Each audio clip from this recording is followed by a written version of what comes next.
Hello, massage nurse. Today I'm going to bring you the adductor muscles. Adductors because they add your legs together, okay? There's a lot of muscles in the leg and also in the hips, so I like to break them down into groups so it's easier to remember for my students. So I think of this: 6 deep hip rotators, 5 adductors, 4 quads, and 3 hamstrings. So that way, it's easier for you to remember. Today, we're just going to be focusing on the adductors, and there's 5 of them. And you've got the highest one is your pectineus. And this one originates, most of them, actually all of them originate at the pubis symphysis. And they insert in the linea aspera of the femur. So pectineus is a little rectangular muscle, you know, and it's that one right there. And then, I'm sorry, it's the green one. I don't know if you can see it. It's the green one back here. And then that's the pectineus. And then the adductor brevis is the purple one, also originates in the pubis, and it inserts in the linea aspera of the femur. And then the longus, if you have a brevis, then you have a longus. And it originates also in the pubis and inserts here at the linea aspera, medial linea aspera of the femur. Now the magnus, the adductor magnus is the largest, is the widest. It's underneath all these 3 muscles. It's the red one. And it encompasses all of this area here. And it has 2 insertions.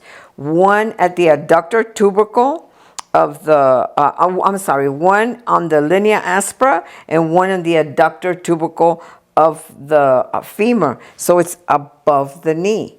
The only one that crosses the knee is the gracilis.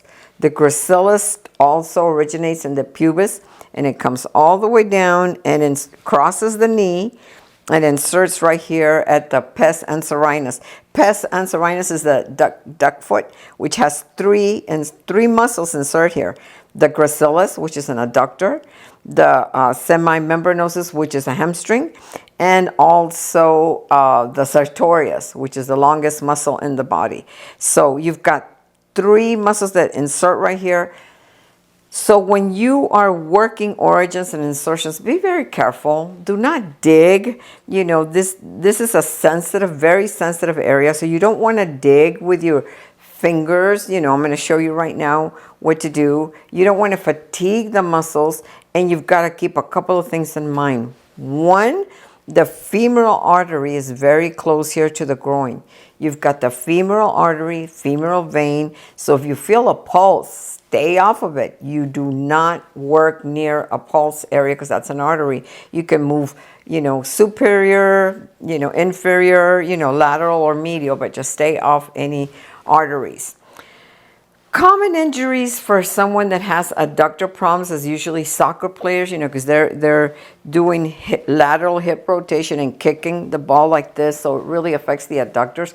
People that ride bikes, you know, that ride on their bike. Athletes, of course. This is a common injury with people that slip. When they're walking and they slip, this would be some of the muscles that you would, you know, hurt. There are 2 main trigger points on the adductor magnets close to the groin and the longus. This is the longus, so there's 2 trigger points up here, and I'll show you. But so those are the main things just to keep in mind. I'm just giving you a little bit of background, and then I'm going to show you the techniques. I am going to do supine and then sideline because you can access these muscles really good from the sideline. So once you want to go ahead and support with a pillow, support the, you know, this side with a pillow so it's more comfortable for your client. Once they're here, if you want to distinguish between the quads and the hamstrings, this is what you can do.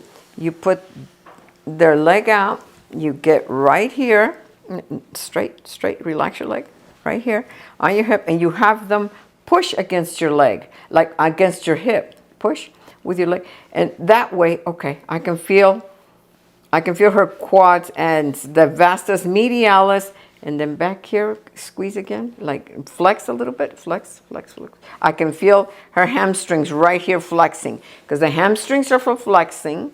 So I can feel where the hamstrings end right there. So now I am gonna bend her knee. So this gives me the idea if you want to get a guideline as to where the quads are and the hamstrings where they begin. So it's in this area.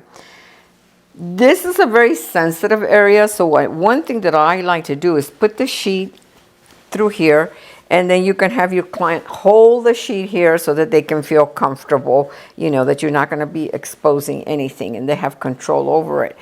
And so one of the things you want to start doing is broad, flat, you know, strokes. Broad, you know, you can do the L, you know, with this part, you know, and you can brace the other hand over it, you know. And I'm leading with my thumb and just going back, you know, from distal to proximal and just trying to warm up the muscle. You can do 3, 4, 5 strokes of this, just warming up the muscle. You can do some friction, some ringing, back and forth. This will really warm up the muscle. You know, this is all we're doing. It's just warming up these muscles right now so that I can go in. Like I said, you don't want to go in and start digging, okay? Another one that you can do is fluffing, separating the fibers, because remember, fibers, they get stuck together kind of like glue. The fascia, you know, it's like glue. So you want to, you know, separate, you know, grasp and lift and, you know, separate. This will start separating, and do it gently because this is an area that's sensitive. So you want to go ahead and lift and separate. Lift and separate, okay? Another thing that you can do is, like, after you've warmed it up, you can do both hands, you know, go up. Again, just to do some warming up of the muscle. And you know what? You can also do your forearm. You know, you brace with your right hand, you grab at your wrist and just go up. You're not doing this just with your arm. You're doing it with your whole body. You're pushing with your legs. Okay? You're pushing with your legs back and forth. Now that the tissues have been warmed up, you want to address the trigger points. Remember, the trigger points are on the adductor longus and the adductor magnus. So you want to take 2 fingers, and you might want to do it over the sheet, you know. It's like find the tender spots. You know, you don't want to dig in too deep. You just want to make sure keep eye contact with your client so that you can see, like, if they, you know, jump or if they look at you and they open up their eyes wide, you know. So let's say that right there's a trigger point, then you hold that trigger point, and all I'm doing this hand for is just for support. You can hold that trigger point anywhere, you know, up to 90 seconds, and just holding the static pressure there and asking your client, obviously, to breathe through the trigger points. And like I said, there are 2 trigger points close to the groin area on the adductor longus and the magnus. So we're going to treat both trigger points, and she's taking her deep breaths. And also there's lymph nodes around this area. They feel like little beans or like little pea size. So make sure that if you know that you stay off the lymph nodes here. I am really, that tickles. I am really right here. I can feel her adductor magnus. And once I've treated the trigger points, I want to grasp the adductor magnus and just kind of really lift it up. The magnus is the deepest of all 4 of them, okay? And you can really lift that adductor magnus. It's the strongest and the deepest of the adductors. And the adductors help, you know, for hip stabilization. And if your glutes are really tight and you don't work out your adductors, you're going to have an imbalance. So the adductors are synergistic muscles for hip flexion. They also work with, support and for posture and for balance. So if you have weak abdominals, they're going to cause, people not to have good balance. And so the adductors are very important. Not a lot of people address the adductors. I had a client that was a mountain bike rider, and he had a pulled groin muscle, and I had to really go into the origin. So one of the things that you can do is you can have your client cup their junk out of the way over the sheet so that you can really go in there and work on the insertion. Or, in a female, you can ask them to put their hand, and then you put your hand over their hand so that you can work over the origins, right on the pubis, because those are important. Like most people that have pulled a groin muscle, the origin is really very painful, but be gentle, don't dig in there. So, okay, so we've done the ringing, we've done the grasping, we've done the, the strokes. So after you've done and warmed up all of this, there's another one that you can do, in which you're going to take their leg and put it on your hip, and this is also a great stretch for the adductors, but you can also work it at the same time. So you can, put a soft fist like a taco and then move up as far as you can. And so you bring it back, and then you glide down the superior to the adductors. And all she's doing is putting her foot on my hip so that I can assist. And if you're tall enough and you can do it with a forearm, you can do that too. But this is a great way to get to the adductors and work them out. So this will be your supine position, and always want to assist the leg, and you can even bend it further out, further in if you can. And remember, when you're going to work the gracilis, this is the only one that crosses the knee joint, okay? So it works on the knee. Remember, a muscle, for it to work, it's got to cross a joint. All muscles have to cross the joint that they're going to be working on.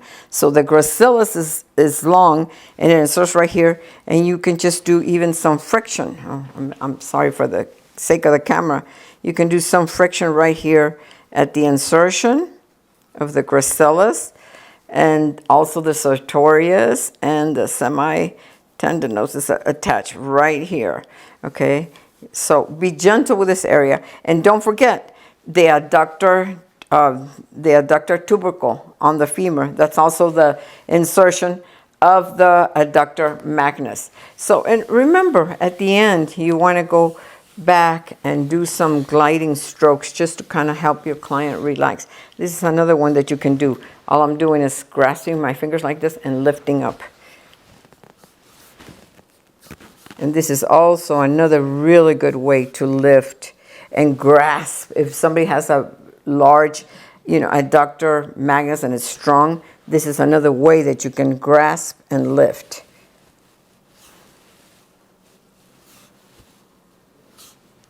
And I always like to go back and do some soothing strokes.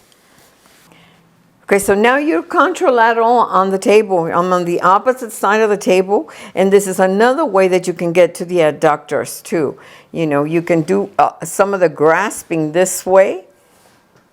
And like I said, be careful here with the gracilis, but you can grasp and lift, grasp and lift the muscles, separate those fibers from the, vastus medialis here. So you can grasp them. You can also do soft like a taco, and just go up. You can also do some of the ringing, but this just gives you another option. The opposite side of the table gives you a different option. It might give you a better option to get to the trigger points. The trigger points are kind of high up. So it's just another angle that you can get to the muscles. But I really like this one from the opposite side of the table to grasp the muscle. You can really grasp. Yeah, it feels different. It feels different than when I was on the other side.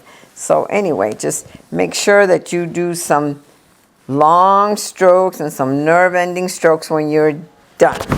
All right, that's another view.